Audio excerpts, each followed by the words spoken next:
passé des soins, il était finalement mort dans une angoisse douloureuse.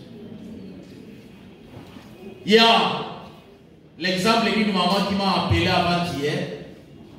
C'est cette maman qui se posait beaucoup de questions parce qu'elle est devenue épileptique. Et sa question était de savoir pourquoi Dieu ne voulait pas écarter cette odieuse et humiliante maladie. Et elle me posait la question, pasteur, est-ce que vous priez encore? Et la réponse était oui, nous sommes en train de faire quoi? De prier. Le sabbat passé ici, les gens qui avaient prié avec nous, vous avez vécu ici une situation épais,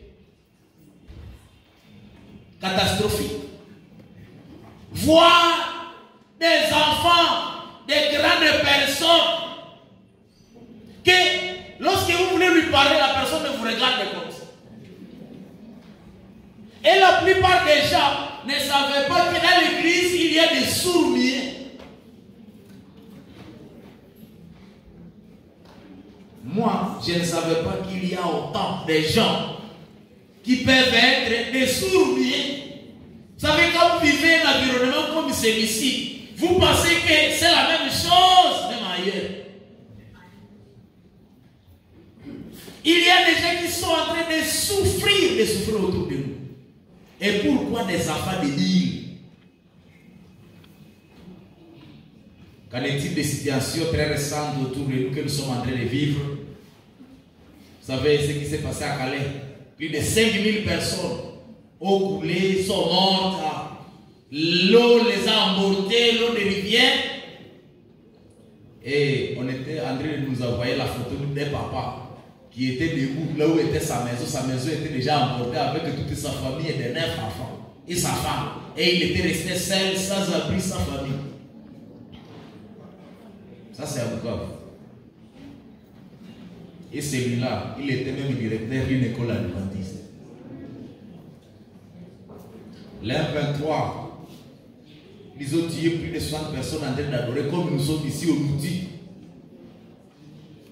C'était ça. Qu'est-ce qui se passe dans les Graben, à Moussé, à Loubiri, et partout là-bas, avec les ADF? On ne sait pas même aujourd'hui ce qui s'est passé. Maintenant, il y a des questions qui reviennent dans la vie. Si Dieu est amour, pourquoi tout cela? Si Dieu est combattissant, pourquoi permet-il aux hommes de souffrir ici? Est-ce que Dieu échoue? Il permet que nous échouons. Il permet que nous puissions être méprisés et attaqués. Pourquoi n'arrête-t-il pas tout cela? Est-ce qu'il est l'auteur ou bien il est incapable? Pour répondre à ces questions, à ces inquiétudes très pertinentes, nous avons résumé notre leçon en rapport avec la souffrance humaine. Ah oui, mon île, et voici que je voudrais vous présenter. Et je voudrais que vous puissiez comprendre ce que la Bible dit en rapport avec la souffrance. Tout d'abord, vous devez comprendre que Dieu, ce n'est pas Dieu qui est l'auteur de la souffrance ni du péché. C'est qui? C'est le diable. Et quand vous lisez en Jean, chapitre 8, verset 44, la Bible le confirme. La Bible dit que vous avez pour père le diable. Et vous voulez accomplir les désirs de votre père. Il a été meurtrier dès le commencement. Celui qui est meurtrier dès le commencement, c'est qui? C'est le diable. Il ne se tient pas dans la vérité parce qu'il n'y a pas de vérité à lui. Lorsqu'il profère le mensonge, il parle de son propre faux, car il est menteur et le père du mensonge. Tous ceux-là qui mentent, ils ont leur père. C'est qui? Pourquoi vous dites à basse voix? 1 Jean 3:8. Celui qui pêche est du diable, car le diable pêche dès le commencement. Je suis en train de souligner cela pour que vous puissiez comprendre que c'est lui qui a commencé le péché. La souffrance, ce n'est pas Dieu, c'est le diable. Mais Jésus-Christ, le Fils de Dieu, lui a paru en fait de détruire les œuvres du diable. Quand les gens souffrent dans ce monde, Ce n'est pas Dieu. Le diable fait son évangélisation actuellement à travers la souffrance pour que les gens pensent que Dieu ne s'occupe pas de ses enfants. Et le diable a déjà convaincu pas mal de gens. Et parmi, on peut citer par exemple les déistes. Ils disaient que Dieu est très loin, il est transcendant. Au point qu'il ne se soucie même pas de ce qui se passe sur la terre. Et certains ont emboîté les pas. C'est pourquoi vous allez voir certains prédicateurs au lieu d'aider. Ils disent voilà, nous sommes comme un champ de maïs. Et le Seigneur, lui, il porte le maïs qu'il fait mûr. Et c'est ça. Et c'est Dieu qui dit, s'il dit que c'est vous. Ça, c'est quel genre de prédication? Maintenant, quand le diable écoute les tels sermons, il est content. Il est content. Deuxième module, l'homme a accepté la voix du diable au lieu de celle de qui? De Dieu. Et c'est là quand nous lisons à Genèse, vous connaissez ce qui s'est passé dans le jardin d'Éden. Et le jardin d'Éden était bien, était beau. Mais Dieu, qui a déjà donné des précautions, l'homme a décidé de désobéir volontairement et il a choisi d'obéir à la voix du serpent au lieu d'obéir à la voix de Dieu. Et le serpent qui va lui dire, vous ne mourrez point, mais Dieu sait que les jours où vous en mangerez, vos yeux s'ouvriront et que vous serez comme les dieux connaissant le bien et le mal. Et la femme qui voit que l'arbre était bon à manger, agréable à la vue, il était pressé pour ouvrir les diligences. La femme a pris de ce fruit, elle a mangé et elle donna aussi à son mari qui était aussi auprès d'elle et elle en mangeant. Et de ce fait, quand vous lisez à Romains, le chapitre 5 et le verset 12, la Bible dit que comme par un seul homme, le péché est entré dans le monde et par le péché la mort, et que si la mort s'est étendue sur tous les hommes, parce que tous ont fait quoi? Nous tous nous péchons. Les innocents comme les coupables souffrent. C'est pourquoi dans les massacres, les accidents, les maladies et d'autres effets malheureux, les bons comme les mauvais en souffrent. Nous tous, nous en souffrons à partir de l'origine. Et ça, vous devez comprendre comme ça. C'est déjà entré dans le monde depuis que nous sommes nés parce que nos parents ont péché. Troisième module, Dieu a envoyé son Fils à l'humanité qui souffre pour lui révéler l'amour du Père. C'est pourquoi quand vous lisez la Bible, vous voyez que partout où Jésus passait, c'était guérir et sauver. Et ici, il y a un témoignage d'une femme qui était courbée. Une femme infirme, une femme qui était courbée depuis 18 ans. Elle ne pouvait pas se relever. Et quand vous lisez à Luc, le chapitre 13, le verset 16, la Bible dit que cette femme qui est une fille d'Abraham et que Satan tenait liée depuis 18 ans. Qui liait cette femme? Si vous avez un handicap sur votre corps là, hein, c'est qui? C'est Satan qui a occasionné ça. Et il voulait pour que vous ne soyez pas libres. Alors Jésus dit, ne fallait-il pas la délivrer de cette chaîne? Les jours du sabbat, les gens ont des chaînes.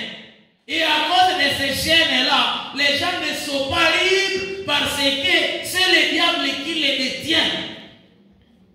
Et quatrième module, certaines personnes, aujourd'hui, ils sont aussi en train de souffrir à cause de leur propre incrédulité. Et comme vous lisez dans la Bible, à Deutéronome, le Seigneur dit, au chapitre 28, le verset 1 à 3, si tu obéis à la voix de l'Éternel ton Dieu, en observant et en mettant en pratique tous ces commandements que je te prescris aujourd'hui, l'Éternel ton Dieu te donnera la supériorité sur toutes les nations de la terre. voici toutes les bénédictions qui se répandront sur toi et qui seront ton partage lorsque tu obéiras à la voix de l'Éternel ton Dieu. Tu seras béni dans la ville et tu seras béni dans les champs. Maintenant, quand nous lisons verset 15, mais si tu n'obéis point à la voix de l'Éternel et ton Dieu, si tu n'observes pas et ne mets pas en pratique tous ces commandements et toutes ces lois que je te prescris aujourd'hui, voici toutes les malédictions qui viendront sur toi et qui seront ton partage. Tu seras maudit dans la ville et tu seras maudit dans les champs. Ta corbeille et ta ruche seront maudites. Le fruit de tes embras, le fruit de ton sol, les portées de ton gros et de ton béni bétail, toutes ces choses seront maudites.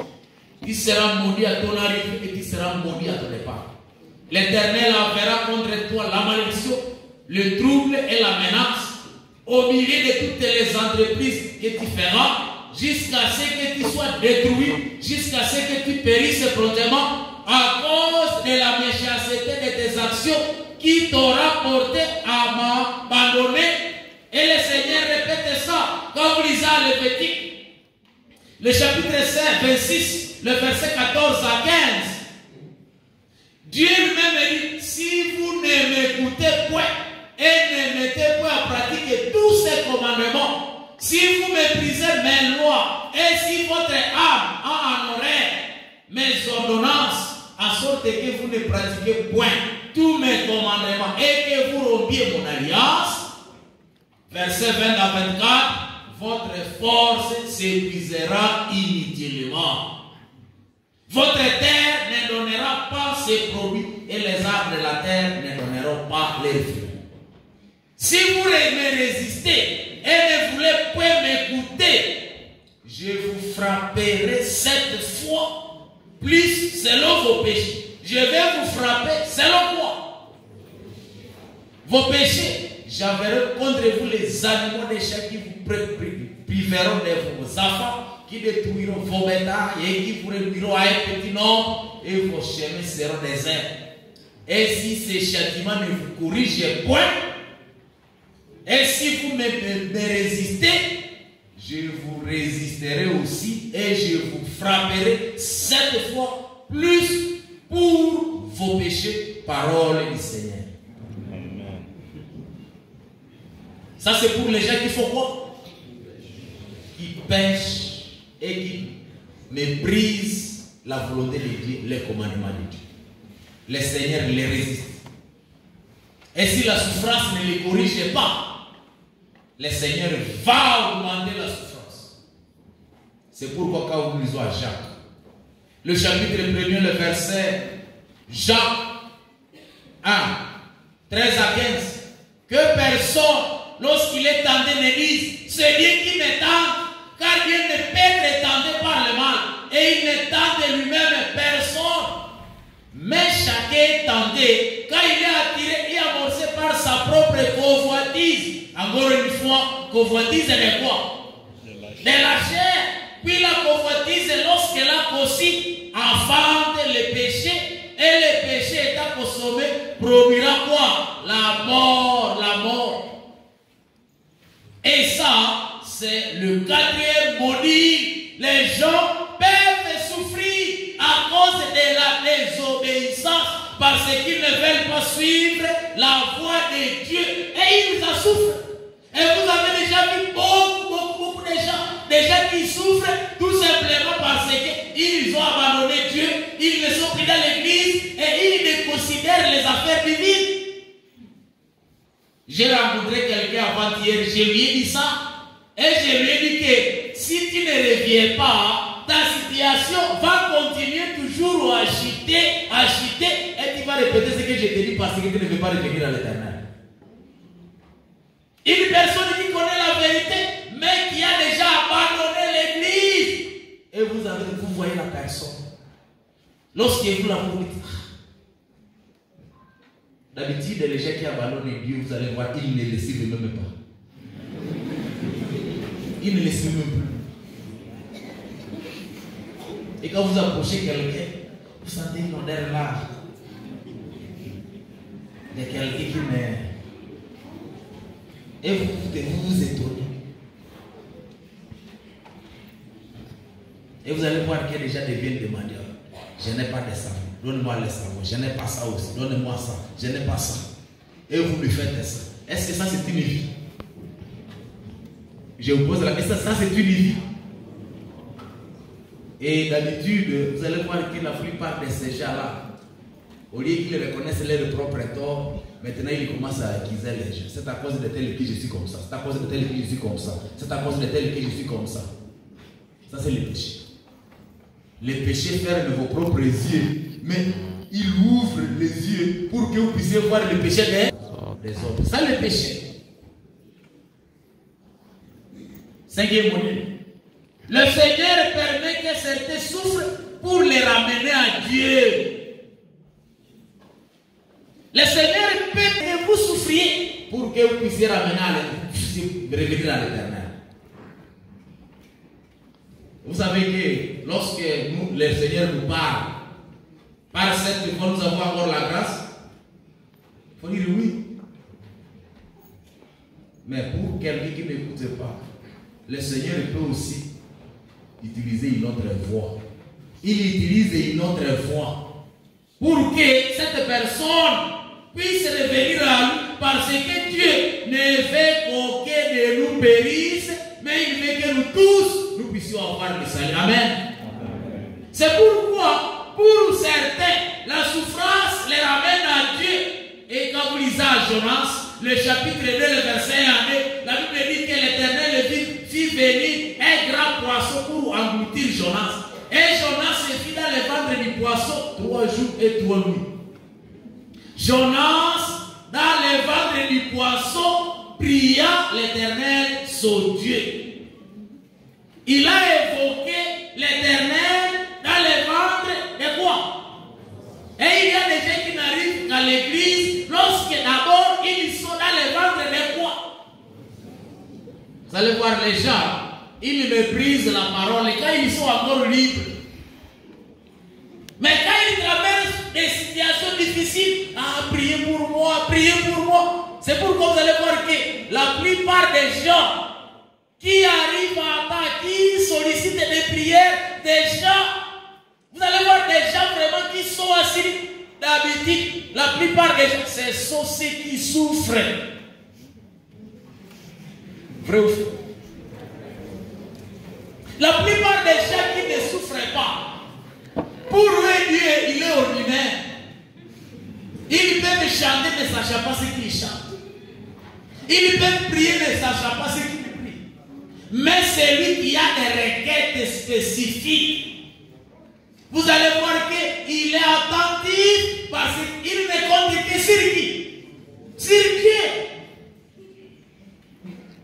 C'est pourquoi quand vous arrivez là à l'hôpital, les malades disent, pasteur, où est-ce que tu es parti? Tu n'arrives plus à prier pour nous vraiment?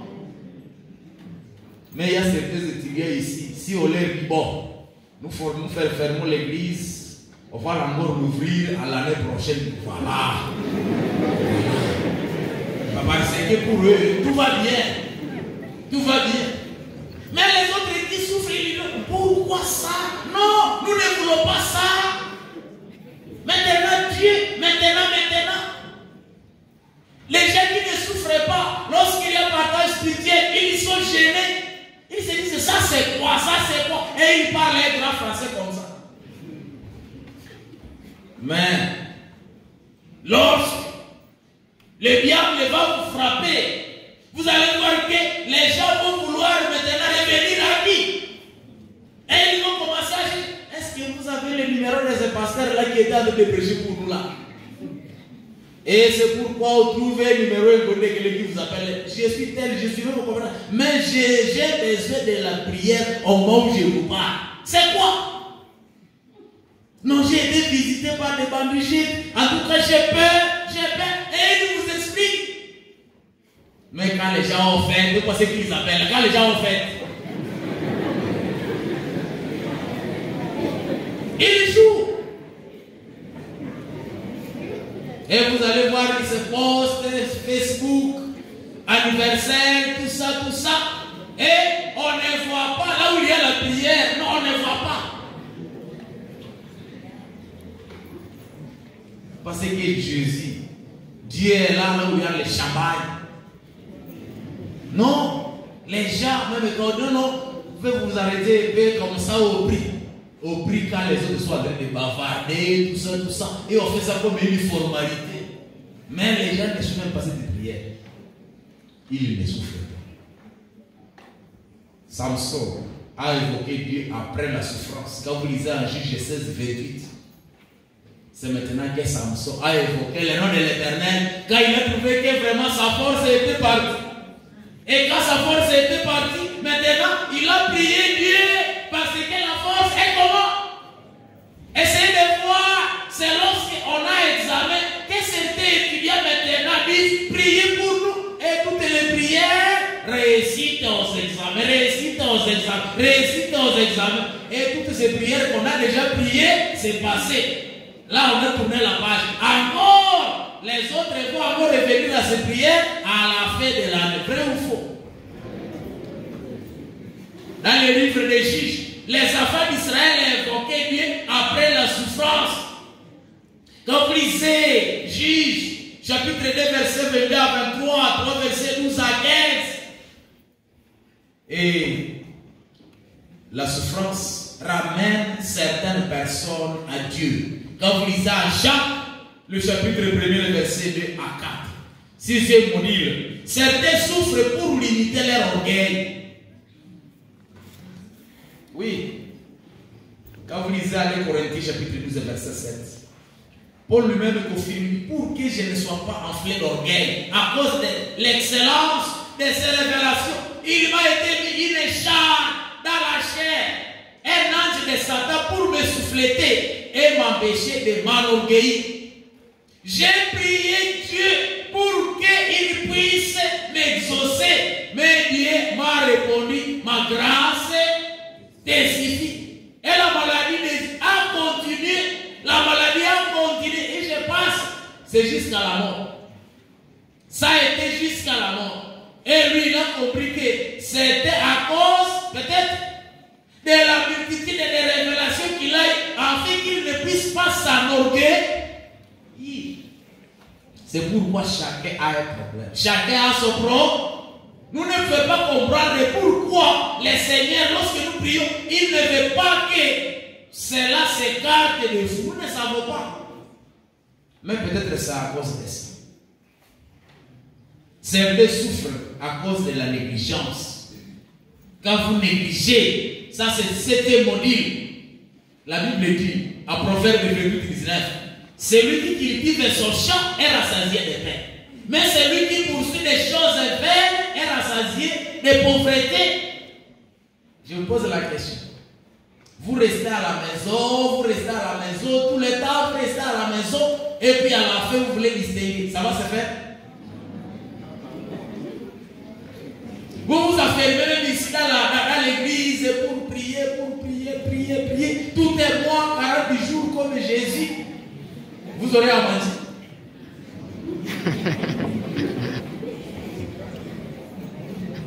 Proverbe 24, 27.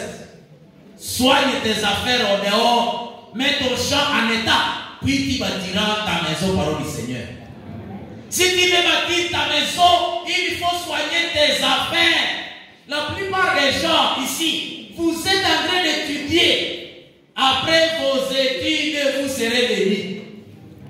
Vous allez acheter des maisons, vous allez acheter des véhicules, vous allez travailler, et ce sera à cause du temps que vous avez passé ici en train d'étudier. C'est pourquoi vous qui étudiez, vous êtes en train de s'aimer. Soignez vos études. Et vous qui avez déjà terminé, soignez vos boulots. Vous qui avez des champs, soignez vos champs. Proverbe verset 18 dit, celui qui soigne un figuier en mangera quoi? Les fruits. Et celui qui garde son maître sera honoré. Le contraire est là. Si réellement vous ne soignez pas votre champ, vous ne soignez pas votre travail, si vous ne soignez pas ce qui qui peut vous rendre quelque chose. Ne vous attendez pas à quelque chose alors que vous avez négligé et vous pensez que Dieu ne vous exauce pas. Il y a des gens qui ne sarclent pas leurs plantes et ils s'attendent à des récoltes. Il y a des gens qui ne sèment pas, qui ne travaillent pas bien, qui ne mettent même pas de l'engrais et qui s'attendent à des récoltes. Et quand ils sèment, ils partent prier. Et les agronomes disent, mettez de l'engrais. S'ils négligent, j'ai déjà prié, le Seigneur va faire autre chose. C'est ça. Et quand vous ne récoltez pas, vous pensez que c'est Dieu qui a fait ça, qui n'a pas exaucé, alors que vous avez négligé les consignes. Si vous négligez même à prendre soin de vos corps et vous mangez pêle-mêle, vous mangez même ce qui n'est pas accepté, vous allez trouver que vous allez tomber malade. Et quand vous allez tomber malade, ce ne sera pas le péché, ça ne sera pas Dieu, c'est vous-même, vous avez négligé. Quand vous négligez votre propre corps, quand vous négligez votre santé, quand vous négligez votre travail, quand vous négligez aussi votre foi, le diable maintenant trouve quoi de la place. Mais il faut faire tout pour fermer au diable toutes les portes possibles et vous serez guéris. Écoutez mon livre. Certains souffrent pour servir d'exemple aux autres. Et quand vous lisez la Bible à Job, le chapitre 1, le verset 8 à 11, vous allez voir que Job, lui, il a trouvé, il a vécu beaucoup de situations terribles. Il a souffert. Pas parce qu'il était pécheur, mais le Seigneur, à travers Job, voulait montrer à ses contemporains et à nous tous que le malheur a été souvent légiste, mais Dieu la délivre toujours. Il y a des fois où vous êtes juste et innocent, mais des choses vous arrivent. Parce qu'à la période des Job, les gens pensaient que quand quelqu'un est intègre, juste, quelqu'un qui crée Dieu ne peut pas souffrir. Et on pensait que la pauvreté, c'était signe de péché. Mais le Seigneur, à travers la souffrance des Job, il a prouvé que même quelqu'un qui est intègre, quelqu'un qui est riche, il peut aussi souffrir parce qu'il est riche dans ce monde, il est intègre dans ce monde, le diable rôde autour de telle personne. Et c'est ça. C'est pourquoi vous allez voir dans ce passage le diable qui détruit la famille des gens, détruit les avoirs des gens, détruit la santé des gens. Mais Job est resté intègre malgré tout cela. Amen. Vous allez voir notre personne, l'épouse du prophète Ézéchiel. Elle était aussi morte pour servir de signe annonçant le schéma des affaires d'Israël. Et quand vous lisez en Ézéchiel chapitre 24, le verset 16 à 24, Dieu va dire à Ézéchiel que son épouse va mourir pour servir des jugements. Des jugements à qui? Aux enfants d'Israël rebelles. Et quand vous lisez le verset en rouge, Ézéchiel sera pour vous un signe. Vous ferez entièrement comme il a fait, et quand ces choses arriveront, vous saurez que je suis le Seigneur, l'Éternel. Amen. Et Ézéchiel vous dira que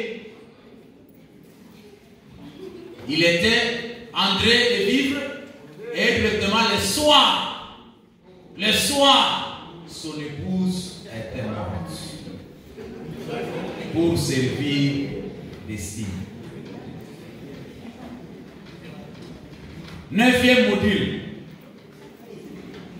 Le Seigneur permet que nous souffrions pour que nous ne puissions pas nous fier à l'homme, afin que nous puissions aussi opérer aux choses. Quand vous lisez à Psaume 146, verset 3 à 5, ne vous confiez pas au grand, au fils de l'homme, qui ne peuvent sauver. L'air souffle savant et il rentre dans la terre et ce même jour l'air laisse brise. Et c'est lui qui est pour secours les biens de Jacob, qui met son espoir à l'Éternel, son Dieu par le Seigneur.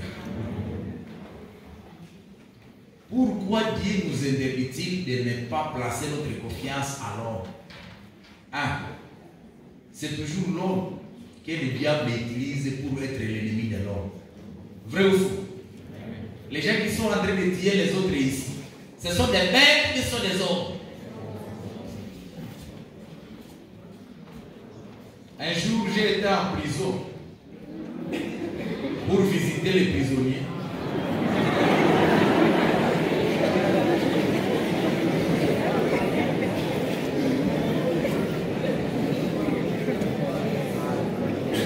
Vous vous étonnez? Vous pensez que passer ne va être même en prison? Dans ce monde qui périt. Mais les innocents peuvent aussi être en prison. Et j'ai trouvé une maman, parce que c'était la prison de maman. On dit que cette maman avait tué son mari. Une maman qui a tué son... Est-ce que c'est possible ça? Mais le mari avait confié sa confiance à qui? À sa femme, ne sachant pas que cette femme peut l'éliminer. Il y a aussi des maris qui tuent leurs femmes. Oui. Il y a aussi des papas qui sacrifient leurs enfants à cause de l'argent. Il y a aussi des gens qui sacrifient leurs parents. Et je connais un garçon qui a sacrifié ses deux parents à la recherche de l'argent. Et aujourd'hui, ces deux parents sont déjà morts. L'homme a pour ennemi toujours l'homme. Maintenant, pourquoi vous fiez à l'homme alors que l'homme change à tout le temps?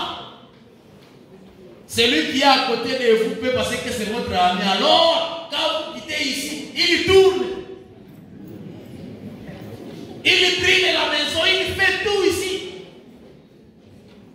Quand vous êtes à l'église ici, vous semblez être des anges, n'est-ce pas? Mais quand le diable passe, nous risquons même de fuir, même ses campis. Et on se pose la question, ce sont les enfants de Dieu vraiment? Ça c'est le diable. Et le diable fait tout ça pour nous montrer que réellement, il ne faut pas nous fier aux hommes, mais il faut seulement placer notre confiance à qui? À Dieu.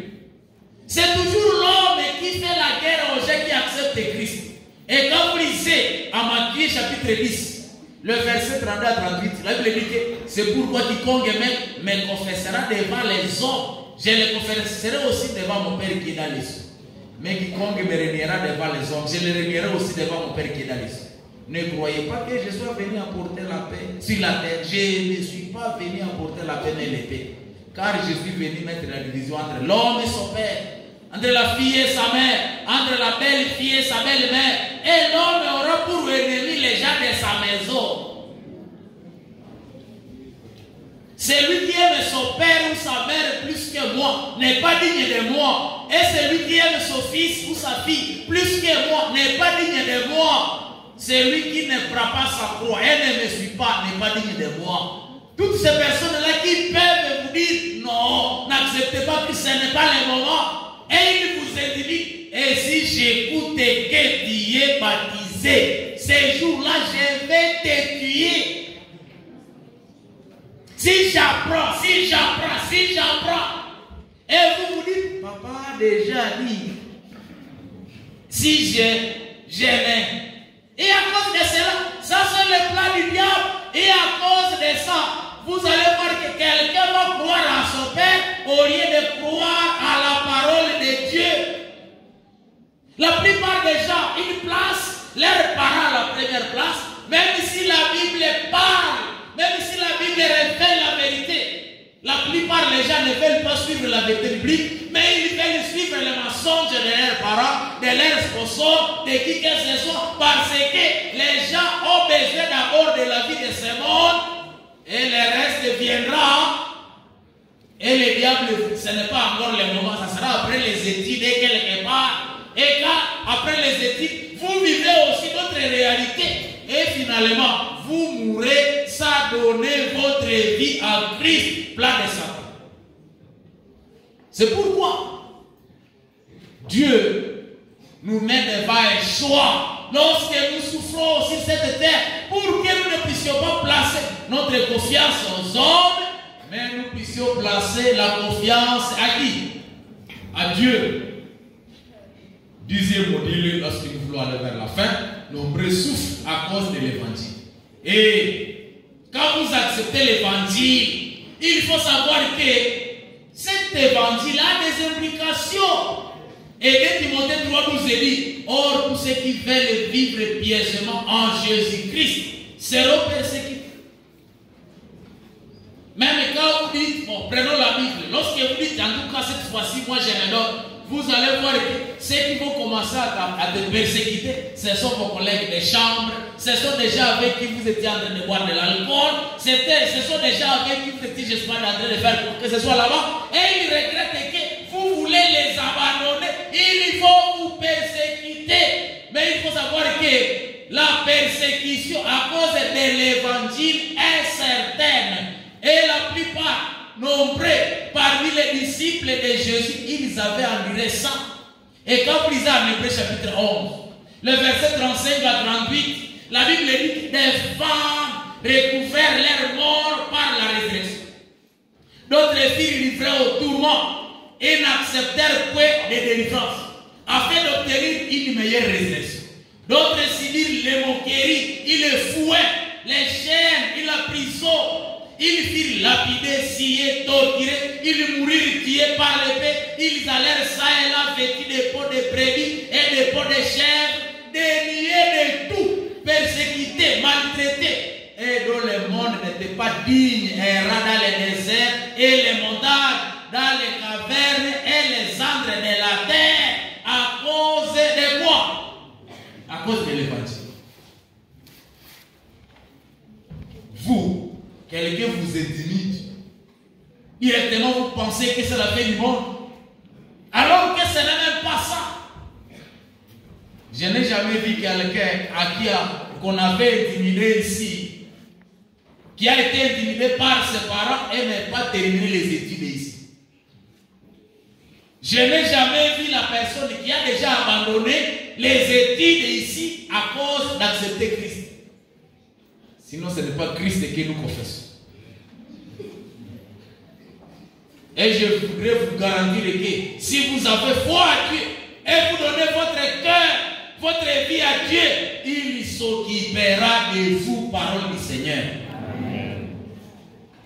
Mais si vous placez votre confiance à l'homme, même votre parent peut mourir, mais le Seigneur, miraculeusement, il va toujours ouvrir d'autres voies, parce que même lorsque votre parent vous envoie de l'argent, ce n'est pas lui, c'est Dieu qui le donne pour qu'il puisse vous scolariser. Et le Dieu reste le même, il est toujours vivant. Il vous garantira, il vous bénira, mais donnez-lui la première place et le Seigneur fera le reste. On dit, le Seigneur permet la souffrance pour que nous haïssions cette terre et avoir la soif du ciel. Quand nous lisons à Romains, le chapitre 8, le verset 22 et le verset 25, la Bible dit que, oh, nous savons que jusqu'à ce jour, la création tout entière soupire et souffre des douleurs de la famille. Le verset 25 dit, mais si nous espérons ce que nous ne voyons pas, nous l'attendons avec persévérance. Nous sommes en train d'attendre avec persévérance. Nous persévérons dans la souffrance parce que nous savons qu'un jour, bientôt, nous serons libérés et le Seigneur nous délivrera. Je vous pose la question. Est-ce que vous êtes prêts à abandonner ce monde lorsque cette voix dira ça n'est fait? Est-ce que vous êtes prêts à quitter ce monde? Les uns disent non, il ne faut pas que Jésus revienne. Tant que je ne suis pas encore marié, tant que je n'ai pas encore terminé les études, qui sommes prêts. Et les gens disent non, non, il faut qu'il tarde d'abord que je finisse aussi ma construction. Parce que. C'est vrai. Ce sont les gens qui soupirent, qui attendent Christ ardemment. Les gens qui sont rassasiés. Les gens qui ne sont pas malades. Les gens qui sont forts. La jeunesse qui n'a pas de soucis. Cette jeunesse à qui on envoie tout. Même les unités, même l'argent des coiffures, on envoie. Ils ne peuvent pas avoir soif du retour de vie. Ils veulent que la vie continue. La vie continue comme ça. Mais, je voudrais vous dire que c'est peut-être parce que personne n'a été au ciel. Mais au ciel, vous allez constater que ça valait la peine que notre Seigneur arrive pour nous enlever, nous prendre, afin que nous puissions quitter ce monde qui est perplexe. Est-ce que nous sommes prêts? Est-ce que le monde entier est prêt? Tout ce qui se passe autour de nous, le Seigneur permet que ça se passe, que nous puissions voir ça, afin que nous puissions haïr le monde et nous disions, ah, c'est inutile, c'est inutile. Et chacun arrivera à dire ça. Je ne suis pas en train de dire que tout le monde souffre de la même manière, mais il faut comprendre que nous vivons ce monde qui est déjà maudit. C'est pourquoi Dieu, dans son amour, il a jugé bon de nous créer une nouvelle terre. Il a jugé bon de créer une nouvelle cité, Jérusalem céleste. Alléluia. C'est là que je serai et c'est là que vous allez vivre éternellement. Nous avons dit, le second malheur, c'est pour ceux qui négligent le salut.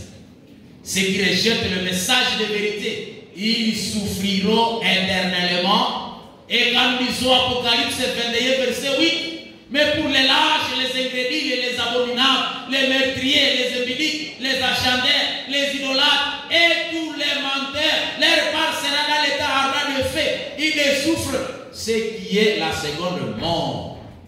Jean 5, 24, en vérité, je vous l'ai dit, celui qui écoute ma parole et qui croit celui qui m'a envoyé à la vie éternelle, il ne vient plus en jugement, mais il est passé de la mort à la vie. Que celui qui a des oreilles attende ce que l'Esprit dit aux églises. Celui qui viendra n'aura pas à souffrir la seconde mort, parole du Seigneur. Amen. Le Seigneur nous entend. Parce qu'après cette souffrance, il y a la solution à Jésus-Christ. Tout cela qui écoutent la parole de Dieu et la mettent en pratique, il faut qu'ils comprennent qu'ils ne souffriront plus. Ils ne souffriront plus parce que le premier malheur sera déjà passé. Et maintenant, nous allons vivre avec notre Dieu éternellement. Ma prière ce matin, je voudrais que lorsque la promesse de Jésus, qui a dit, je pars préparer une place avec là où je suis, vous y soyez aussi. Je voudrais que cette promesse soit la mienne et soit la vôtre, pour que le Seigneur, quand il revient, qu'il nous enlève, nous tous, pour que nous puissions quitter ce monde qui change à tout temps, ce monde de souffrance. Et je voudrais que quiconque qui dise, Seigneur, réellement nous vivons le monde de souffrance, mais je voudrais être avec toi, parce que c'est là où tu es, où il n'y aura plus de souffrance.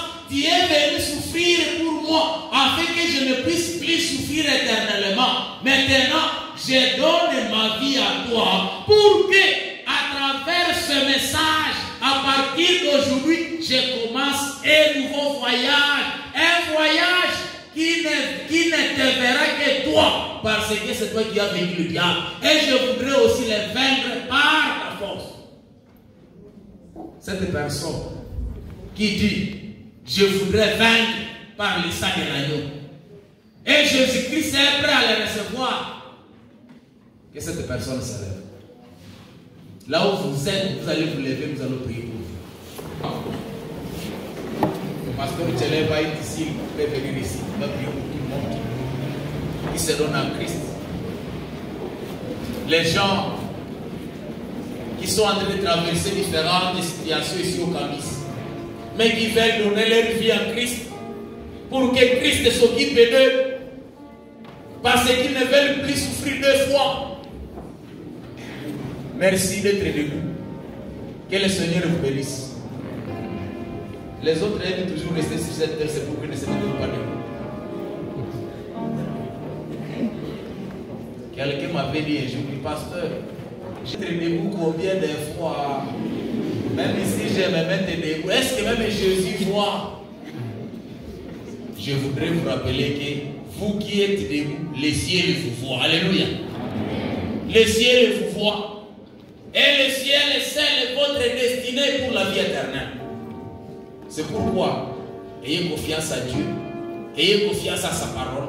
Et lorsque le serviteur de Dieu sera en train de prier, toute personne qui est ici sera aussi en train de prier intérieurement dans son cœur en disant, Seigneur, voici mon problème que j'ai sur cette terre. Ce problème ne me permet pas vraiment de te suivre tel que je devrais te suivre. Guéris-moi, soutiens-moi. Comme tu as coupé les chaînes de cette femme qui était courbée 18 ans durant. Moi aussi j'ai des chaînes qu'il faut rompre. C'est pourquoi romps aussi ces chaînes. Voilà la prière que tu seras en train de prier intérieurement et silencieusement lorsque le serviteur de Dieu sera aussi en train de prier. Prions.